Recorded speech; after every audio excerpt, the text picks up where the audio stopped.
Well, hello, founder. You've built your business over decades, and now it's time to think about that once in a lifetime exit from your business. You've come to the right place. Here, you will hear business exit professionals involved in the buying and selling of companies talk about what you should know before you exit your business. If you've never sold a business before, this podcast can be super helpful to you. You will come away with an understanding of a successful business exit done right. I'm Armando, host of the Founder's Guidepost. Enjoy. But first, a quick disclosure. Opinions expressed are those of individual professionals. The Founder's Guidepost is a service of AXIOM Founders Family Office, Inc., a registered investment advisor, licensed or exempt from state registration in all states in which it operates. The Scottsdale Founders Forum is a biannual live event for you, the founder, considering exiting your business in the next 36 months. More information available at scottsdalefoundersforum.com. Hello, this is Armando with the Founders Guidepost, and with me today is Mike Olson from WealthPoint, a founding partner of WealthPoint.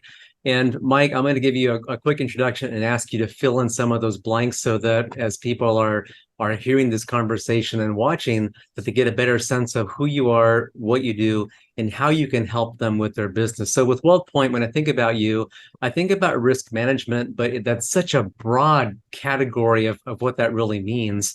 And I think about life insurance and how it fits in place. But let me ask you if you could just to fill in some of those gaps about who you are, what you do, what WealthPoint is, and then let's have a conversation for that founder of the business. Perfect. Thank you.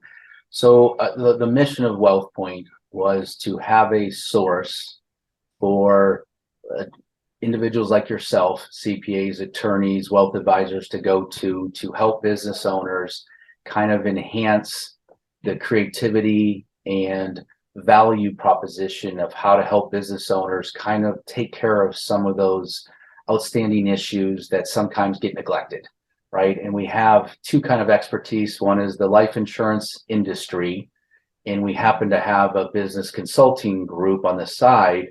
But why that's important is all that knowledge from the business side translates into the insurance side.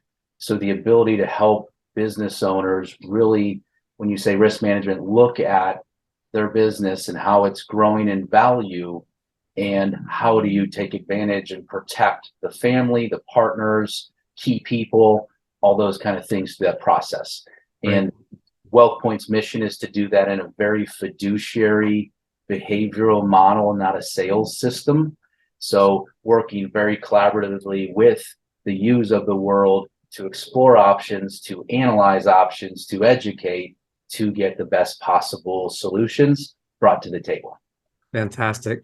So, Mike, most of the people who we're working with are founders of businesses who are at some point, maybe not at maturity yet, but they're somewhere in the mindset of at some point they will need to exit this business and begin planning for that. Some of them are sole owners, some it's a married couple that's running the business. They've had it for 30 years or so, and others have a business partner. So if you could talk about, let's say, someone who's 3 years out from that exit, maybe 3 to 5 years out from selling that business or somehow transitioning that to the next generation, from risk management standpoint and how life insurance can fit in there to help them have a more successful exit. What are some of the things that they really should be thinking about or considering?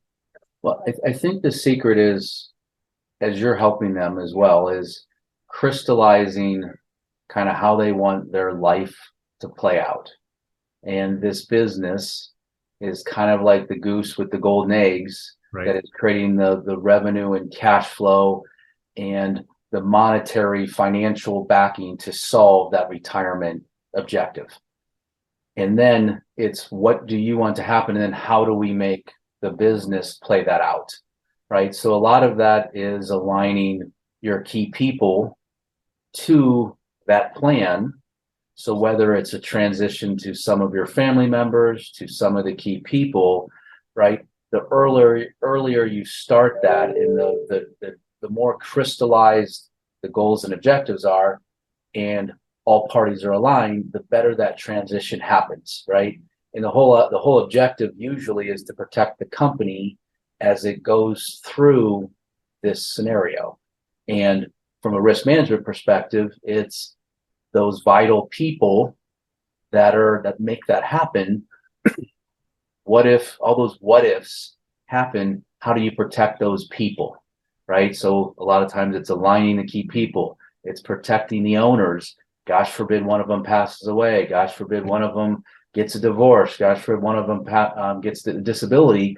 Right. There needs to be all those rules and game plan in place so that there's a system and a plan to help that business and help those partners and key people kind of maintain and pick up the ball and carry it and keep that business going. Right. So it's the more you kind of tie it, the more defined you can get what the mission is, then you can come in and create a really good plan to protect all those people, those families, and those employees. Right. Yep. Excellent. And I've had a number of conversations here in my office with people who some of the basics that I would expect, a key man insurance policy or a buy-sell agreement when there's a partner, or when there's a sole breadwinner in a family, and I'm thinking of a specific partnership as I speak, but a specific company where there was a breadwinner of the family and the spouse stayed at home with the young child, and that partner of the business didn't have any life insurance at all. And where would that leave his wife and his young daughter if he suddenly wasn't around? Mm-hmm. That could be catastrophic to the family. The business would be a little bit in a better position because it did have another partner, but the family, it would be devastating to them. Definitely. Yeah, we come across a lot of businesses where the business is one person. They're the face, they're the vision, they're the driver. And a lot of times kind of they take it for granted, right? How they don't realize how important they are to that business, but also to the family. Yeah. Right. So how do you capture that value of that person? Gosh forbid something happens to them. To one is protect the family, because a lot of times that business is not the same. It doesn't have the same value.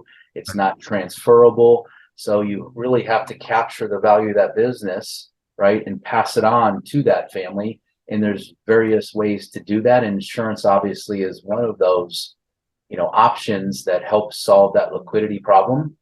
And the other thing we see is a lot of buy sells, right? When you start your business, right, you're excited, you just want to get it going. And a lot of times the documents you put in place in the beginning, right, usually aren't as detailed with all the various scenarios that could happen as it is 10 years, from inception. Right. So and businesses change. Businesses change, they grow, partners, all those things change along the way, but the documents, right, aren't the first thing people want to spend time, focusing on and adjusting, right, and paying for.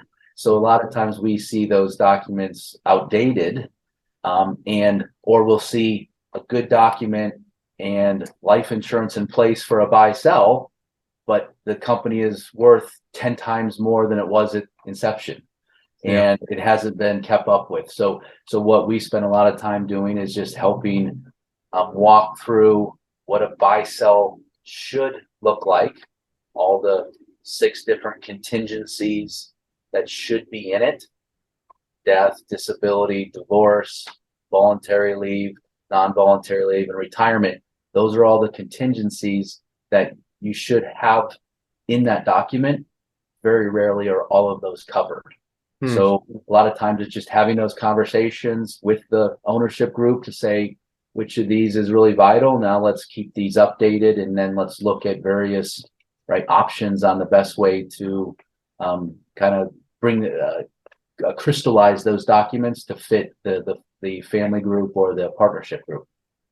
And Mike, sometimes on day one when a company starts, they don't know what the value of the company is going to be in 5 or 10 years, and sometimes people really hit pay dirt and company just takes off.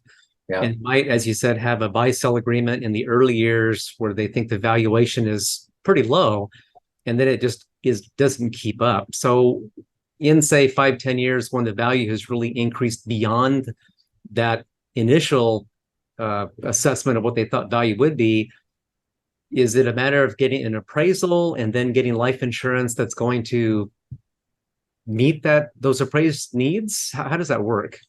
So a lot of times there's so much flexibility and creativity. So if it, all businesses are formal, but if you have more of a business that has a life of its own, valuation is obviously a great way to create a formula that you can use consistently to know what the value of the business is.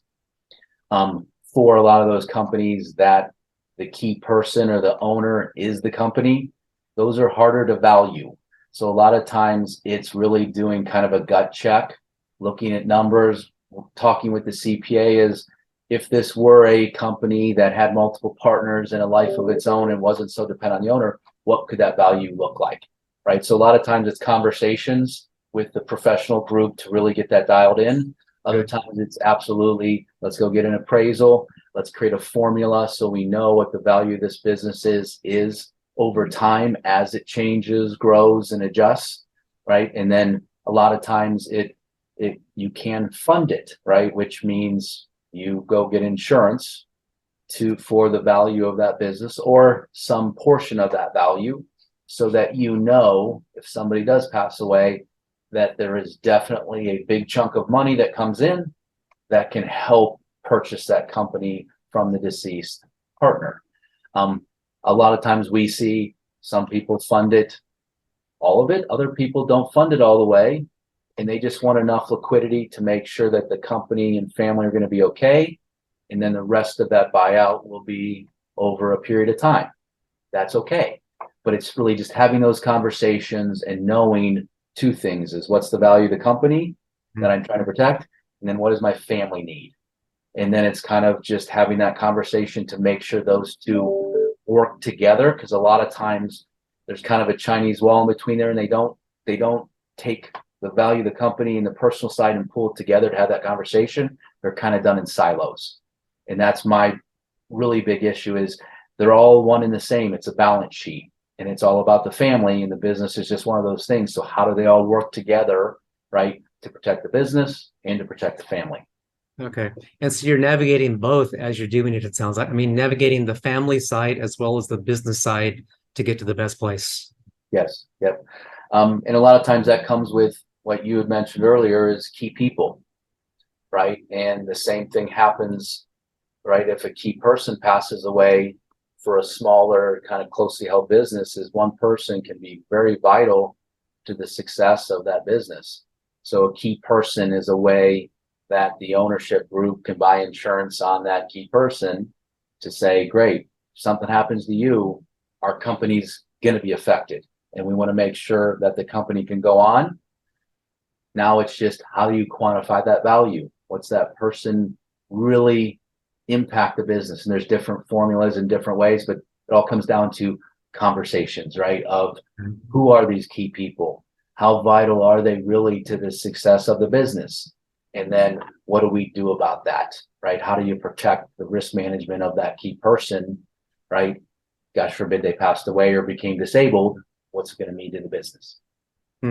Let's go back to the buy sell for a minute, Mike. And just if you could just walk through some of the mechanics of what that really is. There's an agreement, a written out agreement, and then there's life insurance policies on the lives of the partners of the business. Who owns the insurance? Who pays for the insurance? How you talked about the value, the perceived value of the company, but if you could talk about some of the mechanics of that, that'd be helpful, I think. So the agreement, right, can either be in the operating agreement, the membership agreement, or it can be a separate document. And it's just stating what the rules are. And that might be, Armando, you and I are partners, that our business is worth, let's just say $2 million to make it easy. And we're 50-50 partners, that if something happens to me, I want you to buy my shares out or membership interest out. So my wife gets $1 million, and she's not messing up your world, trying to come in and be an owner. And I know she's taken care of. Yep. So it's creating that value, one, and then creating the written agreement that basically that, I'm sorry, here I got a thing pop up on my screen, that determines, right, the rules. The insurance is not part of this. This is just a way to create the liquidity To fund it. to fund it. Now there's two different types of buy sells. There's a cross purchase buy sell. And in that, it's between you and I. I own a policy on you. You own a policy on me. And the purpose of that is if I pass away, you own a policy on my life. You receive the death benefit of $1 million. You come to my wife and purchase my shares. So you purchased those for $1 million.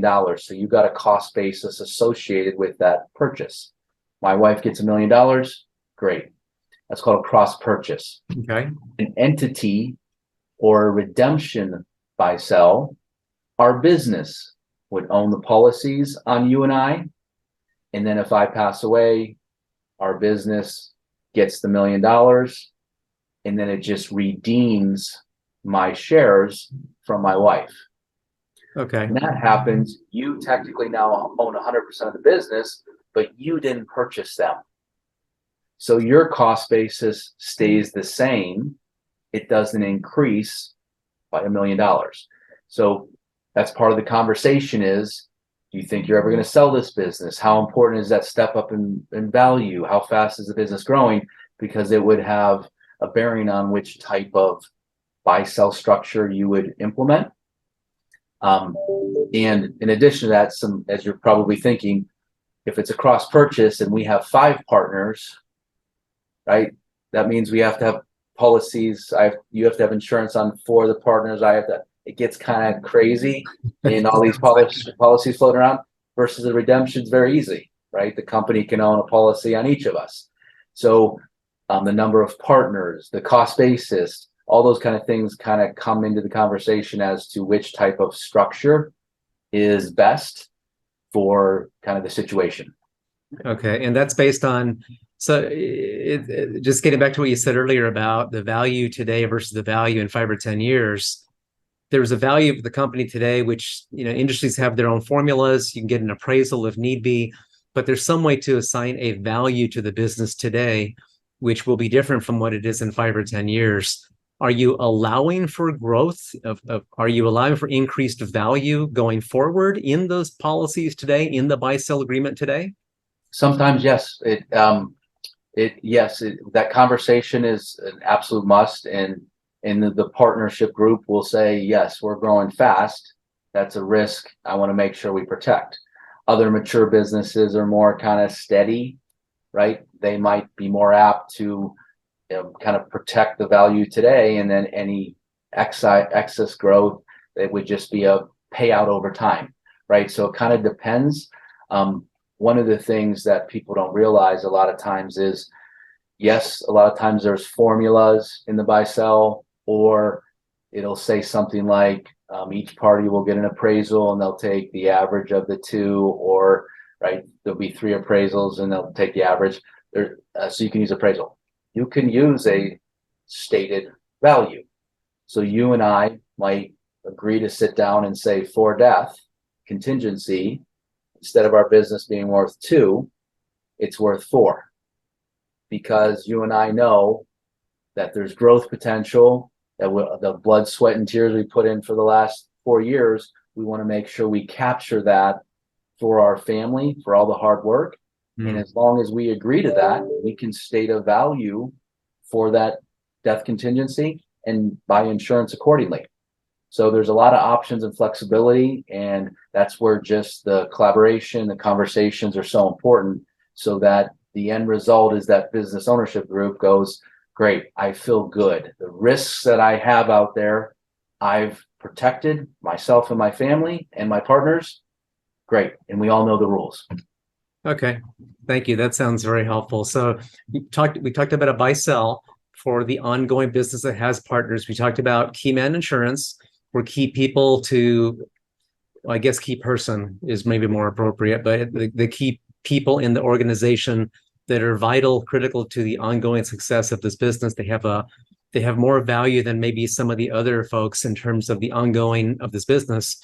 What about, you hear sometimes about corporate owned life insurance where the company owns it. What kind of benefit does the owner of the business get from corporate owned life policies? So I think one of the things that goes along with this risk management piece, one of the risks is losing your key people. So one of the things that we have a lot of conversations around as we're talking about this buy, sell, and protecting the partners is kind of executive compensation, right? Different ways to attract, retain, and keep those key employees tied to you. And there's a bunch of different ways to do that with, obviously, you can give ownership, you can do all kinds of different non-qualified executive compensation type of programs. One of the common ways to do that is insurance, like you said, is a way to do that you can basically have the company own a life insurance policy on a key person, and there's a certain amount of death benefit they want for the key person insurance. There might be a certain amount of death benefit that they want to give that key employee the access to their family. And then what the company can choose, or you and I could choose for one of our key people, is to say, great, we want to keep you here, Tom. And we want to say, great, if you're here with us for 5 or 10 years, we're going to put aside 20 grand a year for you. And if you're here 5 or 10 years, whatever we determine is that time frame, we'll give you that. So you can combine, right, the key person insurance need for the company with a monetary reward system that doesn't have anything to do with your 401ks and profit sharing plan. All those are called ERISA or qualified monies. This you can discriminate, you can pick the key people and do something in addition, very specific to your kind of alignment of them to your goals and objectives of the company. And insurance is one of those things we use a lot because it accomplishes multiple things at the same time. So with that corporate owned policy, if the goal is to retain somebody, say for at least 5 years, and there's a written agreement that says, hey, we want to keep you on board at least 5 years, and if you stick with us at least 5 years, and this is more of a question versus a statement, Mike. The question is, there would be a life insurance policy owned by the company, and that would be building cash value that the company is adding to every year. And that at the end of that 5 years, then the company then reaching into that life policy, pulling the cash out and giving that to the employee? Or how does that typically work? So the company has the freedom to use that cash value or other cash that it has on hand or cash flow to pay out that commitment. They're not directly linked. All the life insurance policy is a way to accomplish what you said, which is get the death benefit for the parties that need it, but create a holding tank to accumulate cash for the future. And when we say these life insurance policies designed for this, these are institutional, uniquely designed policies. You're not using the traditional personal type of policy. So there's riders where the company can have what they paid in cash value. So there's very unique things you can do so the company balance sheet is not affected and looks good, or even optimized, right? So there's a lot of ways to combine and create very unique policies. But yes, it's just a holding tank for this financial potential commitment that they can choose to use or use other assets and keep the policy. A lot of times there'll be at the end of that 5 or 10 years, and that person is still there, it'll be kind of like, let's just extend this. They might say, I don't want the money yet.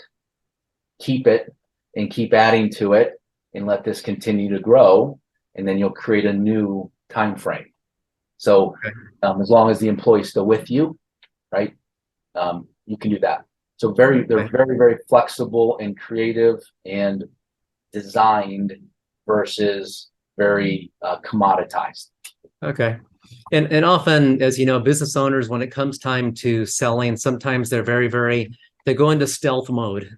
They don't really want people to know that they're thinking about selling the business. Even when they might engage the investment banker to help them sell the company, they still want to keep things quiet and they don't want to scare off the employees. So it sounds like this could be a tool to help the business owner or owners keep people on board through the sale, or maybe at least up to the sale, if nothing else. Yeah, a lot of the purchasing companies want to make sure that the revenue and the key people stay in. That's creating the success of the company and why they want to buy it. Yeah. Right. So it's kind of an advantage to that purchasing company to know that there's loyalty and programs in place that incentivize those key people to drive the growth of the business, right? Selfishly, right? So a lot of times that's an advantage to the purchasing company. And a lot of times there's clauses in those agreements that the purchasing company can keep that plan or they can close it down, and all that money vests and goes right to the key people. But yeah, that is a great alignment tool.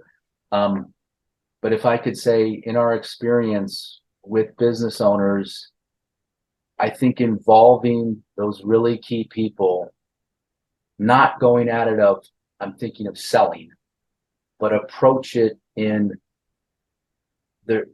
as you know, I'm getting older, right? There needs to be some kind of plan with my business, and I'm exploring various options. And I would like to get some of your input and thoughts and involve those key people in the conversations, not with the owners. A lot of times the employees will tell the owners what they want to hear, but from a third party, come in and interview those key people so you know where their head's at. And then they're going to be much more confident knowing that there's a plan and a high probability of success, versus if they're uncertain and don't know, and know that you're getting older in age and there's going to be some kind of transition, right? That uncertainty causes far more chaos and potential leaving than involving them the right way to embrace, let their voices be heard, because a lot of times that creates the confidence and value creation, and those people are more apt to step up and be part of that transition versus being afraid of that transition. Okay. So I would encourage doing it the right way and involving those key people, and you can do it in the right verbiage so that you're not telling them that I'm going to sell to a private equity group, right? It's not the objective. The objective is just to say, I got to come up with some opportunities and plans to keep this business going, and we'd love to just kind of hear thoughts and get your voice involved. And that usually is always beneficial. Okay. And you mentioned about sometimes employers will give ownership to key people to keep them on board. Sometimes it sounds like they can use a corporate-owned life policy for the same purpose, or maybe even I've seen defined benefit plans or other ERISA qualified plans that can be put in place as well that kind of puts a carrot on the end of the stick, so that there's something there beyond this sale of the business for that key employee and that person's family. Yes. There's profits interest where you can not give them stock, but the value of the stock that appreciates, you're rewarding them with that value appreciation. So the value is tied to the stock, but the reward is not stock. It's just an economic value, okay, right, at the end of the day. Or agreements that if we have a transaction or there's a third party sale, they get a certain piece of it, right? So they're more apt to drive and align with you towards that success. Mm-hmm. So there's a lot of different creative ways to reward those people and align them to the goals and objectives. Okay. So Mike, often when people sell, it's the biggest payday they will ever get when they sell their company. And for many business owners, their largest asset by far is the business that they've created years and years ago. And as they're thinking about that exit, they're going to have typically a big tax hit, and that'll be the biggest tax hit they've ever had. And then once the sale is done, then and they're no longer part of that company, then that's a whole new phase of their life. And as you've seen some companies gone through that and had conversations with people going through that, how can you help in that, in going through that transition? We've talked about some ways already to secure value of the business today, but as they begin to go through that transition and plan for that transition and then beyond that transition, how can you be helpful to that business owner as they're thinking about those next steps? I think it's really important, and why what you mentioned from the very beginning is that conversation happening 3 to 5 years before it actually happens. So you have the ability mentally, right, to know what that potential outcome is going to look like, and you can prepare yourself for new hobbies, new things, right? Because a lot of times entrepreneurs, the business is their life and is their baby. And Right. it's really hard all of a sudden to just flip the switch to that not being the situation, right? So the more time you have to create potential hobbies, different interests, different family dynamic, travel, second home, things that, right, can divert in a good way, right, where you're going to spend your time. And I think that takes quite a while. That does not happen quickly. So, right, the longer you can prepare for that, the better, because you can teach yourself and plan, right? Almost like exercising, right? Get in shape for this next phase. Right. Two is we also work with quite a few counselors that come in and just help with that new identity and that new you, what's that going to look like? Where's your time going to be spent? Right. And that has great rewards, as well as just helping the outside party, just helping you work through that. And a lot of times it's the family too, right? There's the spouse that all of a sudden has complete change in their world too. Right. Right. Where all of a sudden husband's home or wife's home now, and you're together, 24/7, and like, whoa, this wasn't what it was like for 30 years. So, right. So there's transition in all parties. Right. So I think the earlier you do it, the better. And also bringing in kind of those experts to just help with that. We see good success when that happens. Right. So then I guess more specifically, Mike, and I agree 100%, that's all extremely important for the family success beyond the sale of the business. Yes. Sometimes when people have a big tax hit, they want to minimize that going forward as much as they can. And they might want to use some different life insurance tools that can help them do that. So, from your perspective on that, what kind of tools, how could you use insurance going forward to help them accomplish that? I don't know if insurance is always the solution to avoid that tax upon sale, but there are a lot of ways to do some gifting and proactive things prior to the transaction, and that's the whole key, is really talking through those way prior to the transaction. So you have different examples of, there's, clats and various different structures, and some of them are more aggressive than others, but there is some ways to potentially set the stage for when that transaction does happen. There's some minimization of the tax from an income perspective, but also from the estate tax potential issue, right? Gifting some shares out of the estate, various things like that, or just asset protection.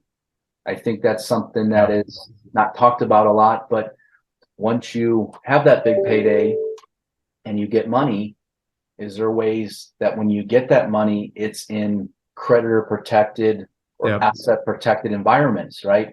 So if you get 15, 20, $30 million, it's far better if it's in a asset protected environment versus not.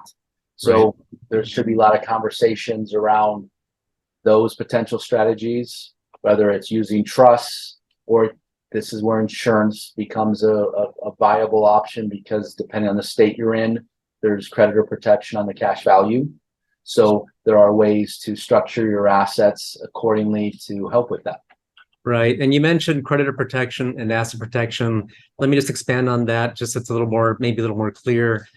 Those terms get thrown around a lot, and to you and I, those mean very specific things. But to someone who doesn't really know what those means, what it basically means is if someone sues you, then the asset itself, that value that you've put somewhere, is somehow shielded from that lawsuit, and that could be through a trust. As you mentioned, with life insurance, in some states there's creditor protection. So again, if that lawsuit comes about and there's cash value in a life insurance policy, then it is protected from that lawsuit and really can't be taken. That's what you're talking about, correct? Correct. Yep. And that's a state by state creditor protection with life insurance, a state by state rule, treatment, etc. Yeah, correct. Okay. So Arizona is fantastic on that front, but California is not. So California, if you live in California, you get very, very, very little asset protection with life insurance, as an example. Okay. And I've met people along the way, Mike, as I'm sure you have too, that have these life insurance policies. They're putting big chunks of money into them. And I'll ask them, what is the purpose of this? Thinking of exiting your business? Come to the Scottsdale Founders Forum, a biannual live event for you, the founder, considering exiting your business in the next 36 months. More information at scottsdalefoundersforum.com. And often the answer is, I don't remember, or I don't know. I've just been doing it so long that I just keep doing it. And they on day one, there was a plan, a purpose, presumably, but they're not quite clear. So for that person who has that policy with a lot of cash value in it, I think it goes back to what you said, that what is the plan today going forward, and those plans change over time. But the way that cash can accumulate inside a life insurance policy, what other than creditor protection and asset protection, why would somebody want that cash to accumulate in that policy? What kinds of purposes, what kinds of uses could it be there for? So when you're dealing with most business owners, right, they're usually the higher income earners and usually in the higher tax brackets. So one of the benefits of life insurance is it has the same tax treatment as a Roth IRA, for example. So the cash value that's in that contract grows tax deferred, so you don't pay taxes on it as it grows. And then life insurance, you have the ability by using loans to get that gain out tax free. So it kind of works like a Roth IRA. One of the great things about insurance, unlike a Roth, is you can put money in, take it out, put it back, right? So it's a more flexible thing to use to have money go in and out, right? So the money that goes in there that you might need for your business or something, you have the ability to pull it out and potentially put it back, versus the Roth that you put it in. Once it's out, it's out. Yeah. So wealthier, higher income individuals, a lot of times are using insurance to create that tax bucket. And when you're doing that, or creating that tax-free income, these policies should be very, very specifically designed. And what I mean by that is, if you're trying to optimize the cash value growth and the tax-free income, you need to minimize expenses and costs inside those policies. So any normal policy that is out there, you really want to take a look at, because you want to create institutionally priced insurance, meaning how can you reduce all these commissions? How can you reduce the expenses that are internally within them?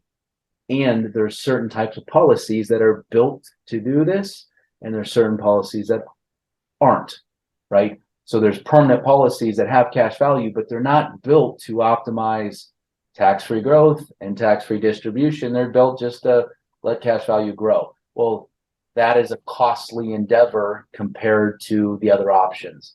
So always, if you do have significant cash value in your contract, or the purpose is to build that up, really spend time to get a second opinion on how is my chassis working? How is this insurance policy working? Is there more efficient ways to reduce all those expenses / costs so I can get more of my money? And there's Mike, a big difference. And Mike, if somebody has money in a policy today, and maybe, as you said, the chassis, maybe it's not on the right chassis today, can they move that from that policy to one that has the right chassis without taking that tax hit?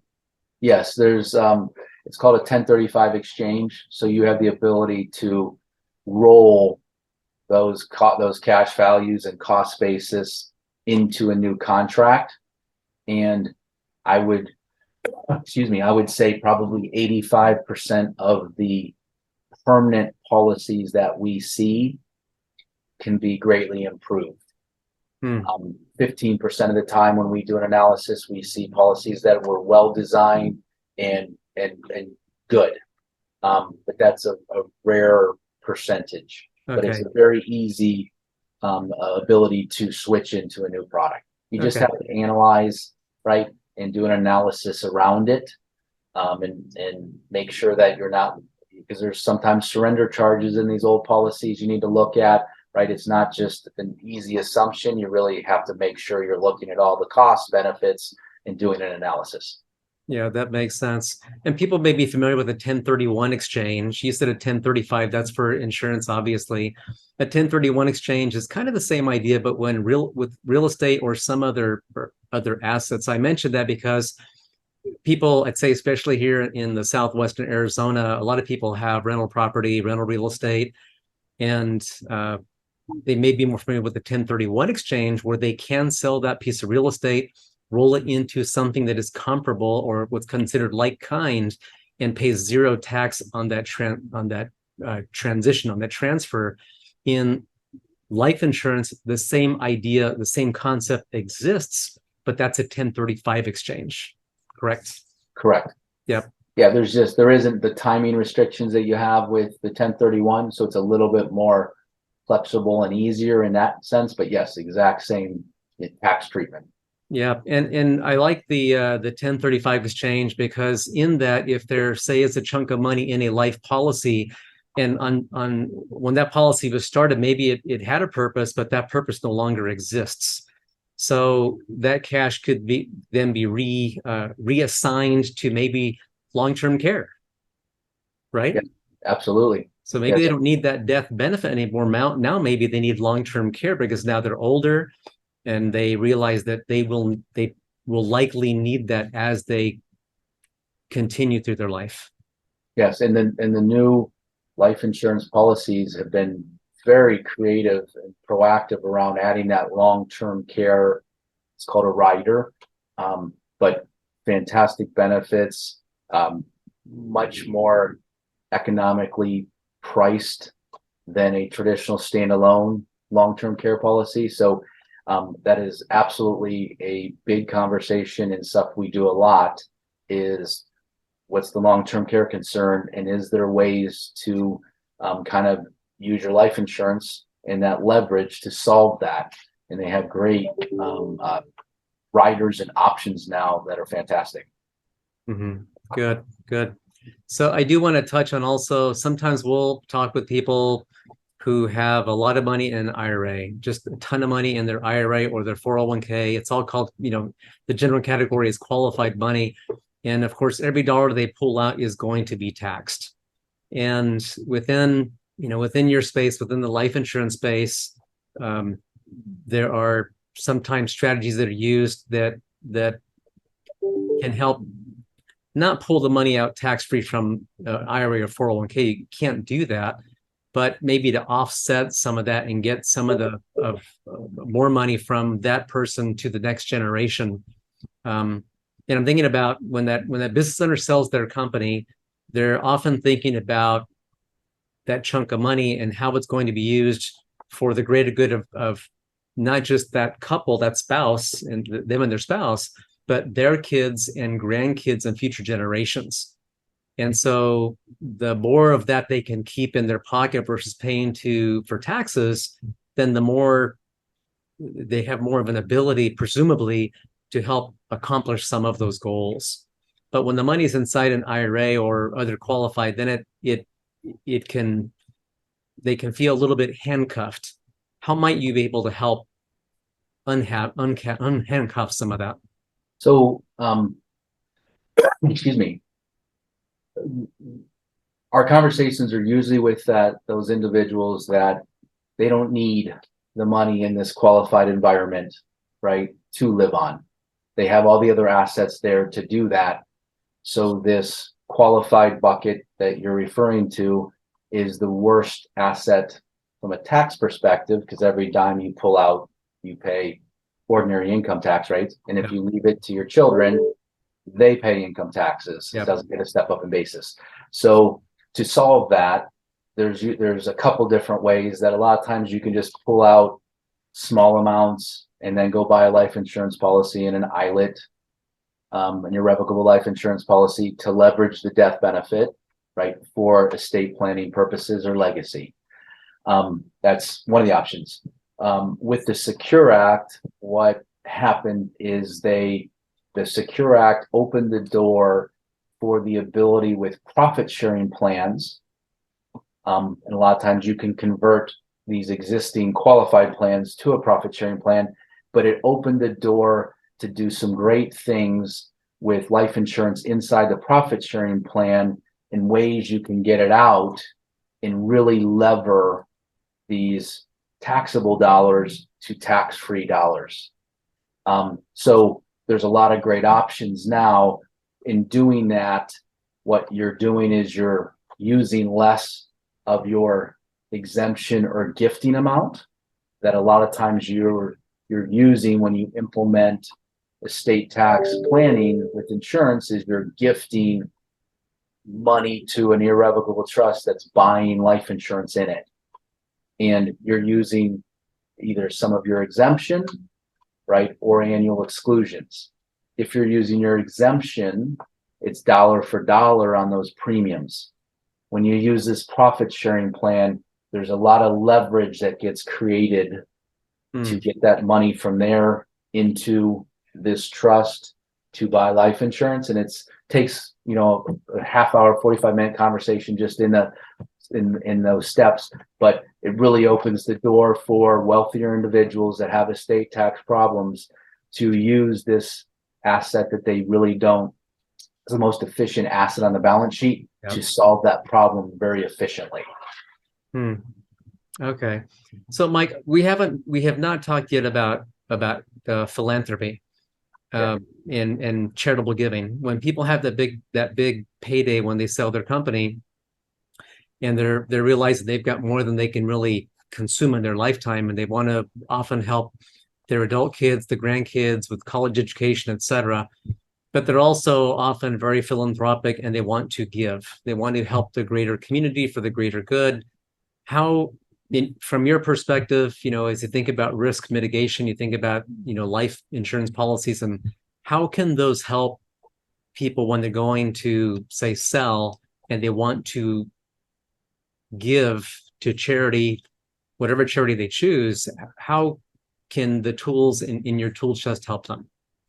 So a couple of things is, one is, a lot of times when you're looking at your balance sheet of your assets and you do have a charitable intention upon your passing, for example, that a lot of times the life insurance, an existing life insurance policy might not be needed to protect the family, but that could be a asset to use to gift to a charity for long-term charitable legacy, right? So how do you optimize that and do that in the best scenario, is an option. So just analyzing that, but as well is a lot of times that, the traditional method for a lot of that is just to give assets upon your passing, so it lowers your taxable estate by doing that.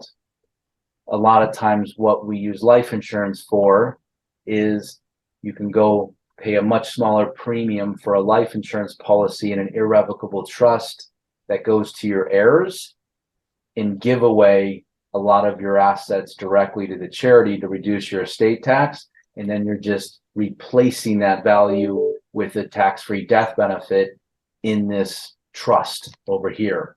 So it's just the efficiency of giving things like your 401ks and assets to the charity upon your passing to reduce the estate tax, and then just replacing that asset with life insurance in a different trust that you can have legacy planning, you can have all kinds of different enhanced creditor protection strategy with, right, by using that strategy.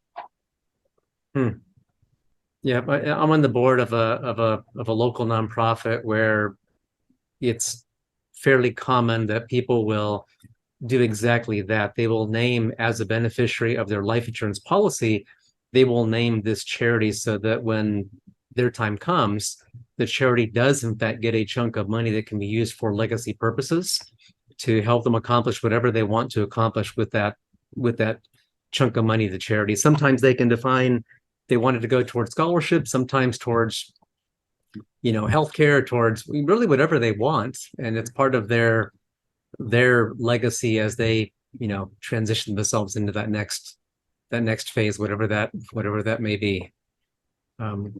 So I'm thinking again of that business owner who is again thinking of that sale coming up. We talked about, if I can just kind of recap a little bit here, we talked about making that business more solid today, and we talked about that with key person life insurance policies. We talked about buy-sell agreements with partners to take care of the company today, keep it solid, and take care of the family as well. Should a partner decease, take care of the deceased partner's family. We talked about corporate-owned life insurance policies, again, to keep people on board, maybe through the sale of that business or transition to the next generation of that business. Again, keeping that business solid. We also talked about some of you mentioned that a policy can be kind of a Roth IRA concept, where the earnings in that, or the increase in value of that cash value, is not taxed, and it can be accessed. Unlike a Roth IRA, it can be accessed. You can pull the money out, put the money back in, and that can be sounds like a versatile tool for a lot of purposes. And then one thing about, I don't know that we touched on enough, when that sale does happen and now they've got a chunk of money, you talked about asset protection and creditor protection, and state by state, of course, for creditor protection in life insurance policies. But we talked about how that can help with their legacy purposes, but also protecting the value that they now have once the company is gone. Once they've sold that business off, and now what they have is a chunk of cash, what do they do with it to protect it for the health of the family going forward? That sometimes life insurance might be the appropriate vehicle for some of that as well. Yeah, and I think, so we talked about, using these permanent policies to hold money for the key people. The same thing goes for the ownership group. So a lot of times you and I could buy insurance for our buy-sell, but purposefully set up these permanent policies that the company owns, right? That building cash value, so we have access to use them for the business. But also, if we do sell our business, right, we can take these policies ourselves as part of that payout, and now we have a big chunk of money in a creditor protected bucket, but also a real tax efficient bucket. So it's also a way for owners to solve their buy-sell arrangements, but also use the business cash flows to feed a mechanism for them to use, right, for their retirement planning, and create this Roth-like bucket for that. So we do a lot of that type of strategy. And that's why I say these conversations and the creativity is every business owner and their situation is so different. You have so many options, then it's basically just crystallizing really what are those outcomes and those goals and objectives, and then great, here's the various ideas or strategies or things that you can use to help solve those and do the risk management piece, but also potentially help with the proactive future tax planning, retirement planning, and cash flow planning. So it's combining all of that. And I think that's a uniqueness in our world of being able to have all of those conversations versus, in silos. Yeah. And so it sounds like a lot of flexibility there for what can be done with that when it comes time to, say, exit that company. Yes, exactly. Okay. So, Mike, what have we not talked about in this conversation? Is thinking about that business owner and his or her family, and they've got this company. They're starting it on day one. They grow it for, say, 30 years. Maybe they bring on a partner. Maybe they make employees, give them some ownership along the way. And then it comes time for them to think about exiting, say 3 to 5 years out. They begin to plan for exit, work towards exit, and then they actually exit. What have we not touched on yet in that whole cycle of that business and really in that family that you talk about with your business owners about as you're having those conversations? One is obviously the earlier and the more preparation, the better. Two is a lot of times the things you can implement today, you can take to the future and do things good today that are also good for the future, right? Whether it's post, the sale and the legacy of the family, or asset protection of the family, or cash flows of the family. A lot of times you can implement things now that will really set the stage for this to be fantastic. It takes a little forethought, takes a little bit of planning, right?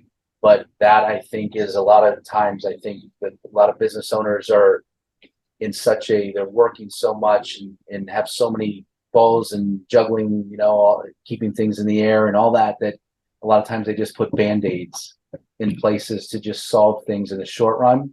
Right. And if you could pull back just a little bit to have deeper conversations, I think the implementation of these ideas and thoughts now can really impact the future. The last item I would say is there's so many different ways to exit now. And I think sometimes we get told by a professional a certain type of exit and it just sticks, as opposed to maybe kind of slowing down and saying, let's look at all these potential options and then which one is best for our situation. Because a lot of times when a lot of business owners come in, they say, I want to do this. And we're like, okay, great. But as you get talking and you work through that, that really isn't the best solution, but that's what they have in their mind. Yeah. So I think just spending a little time educating what are all those potential options and how there's goods and bads with all of them, but which one ultimately creates the greatest outcome for the family or the business ownership group. Right. And depending on what their goals are is going to help depend on which of those really is the best choice for them along the way. But I agree 100%. Often people will hear something and they'll latch on to it. Yeah, I'm going to do that. Yes. And that might not be the best choice for them, but they just don't know.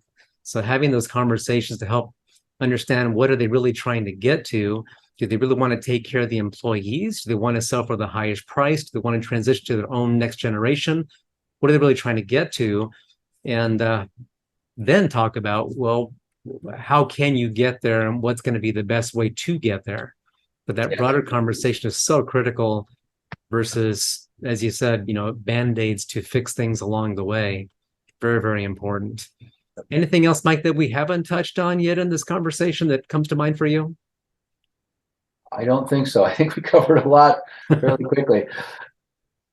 Yep, I think we did as well. And that's why I want to have this conversation with you, that there is so much that is within your world for that business owner that could be helpful to them, helping them protect the family, helping them protect the value of that business, helping them retain key people along the way so that that business remains healthy, helping them go through that exit, and then beyond the exit of the business, helping again to protect the family and help create that legacy and help them with their charitable philanthropic goals as well. There's so many places along that life cycle of the business and really the life cycle of that person and that family where your expertise can be helpful and help them accomplish the goals that they really do want to accomplish.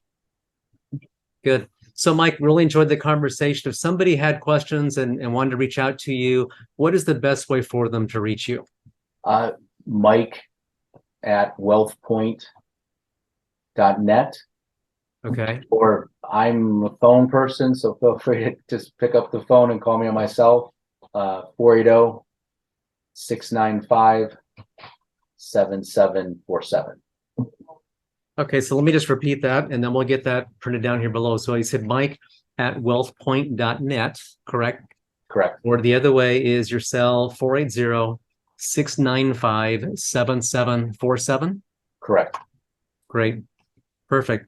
Mike, thank you so much for the conversation. Hoping that the business owner who has some questions or thoughts, or maybe, as you said, a second opinion on what they already have in place, hoping that they will hear this, get some golden nuggets from the conversation that can be helpful to them. And if they have questions for us, they can reach out to you or reach out to me as well, and we'll have a conversation with them so we can help them get further along with their business and their family. Great. Thank you, Mike. Really appreciate the conversation. Thank you. Thinking of exiting your business? You have one opportunity to get this exit right. Your family depends on it. Come hear experts who plan and negotiate successful business exits for a living. Bring your questions. Live panel discussion followed by Q&A. Join us November 17th, 2022 for the next Scottsdale Founders Forum, a biannual live event for you, the founder, considering exiting your business in the next 36 months. More information available at scottsdalefoundersforum.com.